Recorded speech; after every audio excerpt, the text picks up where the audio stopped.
সভাপতি, জেলা সভাপতি এবং কেন্দ্রীয় সদস্য। ধন্যবাদ তার মূল্যবান বক্তব্য রাখার জন্য। সকলকে নমস্কার, জয় শ্রীরাম।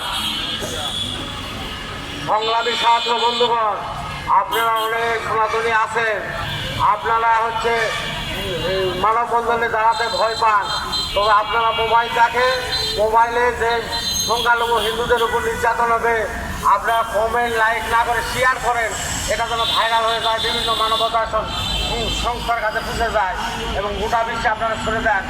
সংগ্রামী ছাত্র বন্ধুগণ, দীপুদাসের কান্না, নয়ন সাধুর কান্না আমরা ভুলতে পারি না।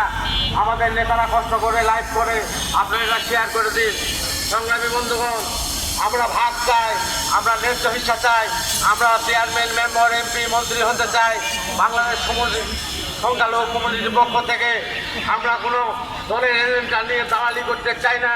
আর যেসব হিন্দুরা দলের এজেন্ট নিয়ে দালালি করে তাদের বলতে চাই, আপনারা হিন্দু নাম বাদ দিয়ে আমাদের ক্ষতি না করে আপনারা সেগুলা করেন। সংগ্রামী সাহায্য বন্ধুগণ, আমরা 71 সালে হিন্দু মুসলমান বৌদ্ধ খ্রিস্টান সকলে ভোট দিলাম।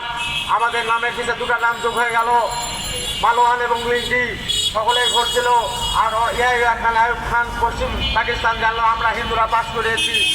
আমরা ভোট দেওয়ার পর মাত্র 3 ভাগ হিন্দু আছে, সকলেই বলে হিন্দুর ভোটে পাশ হলো, আর ফেল করলে তো কথাই নাই। বন্ধুগণ, আওয়ামী লীগ ক্ষমতা আসার পর হিন্দু পাড়ায় যায় না, তারা বলে হিন্দুদের ভোট তো পাবোই। বিএনপি বলে ওরা তো আমাদের দিবেই না, আমরাও যাবো না, আমরা নির্যাতিত, আমরা কি পেয়েছি না পেয়েছি আপনারাও জানেন, আমরা জানি। এই বলে আমি আমার সংযুক্ত বক্তব্য শেষ করছি। জয় শ্রীরাম। আপনাদের সুস্বাস্থ্য দীর্ঘ আয়ু কামনা করছি।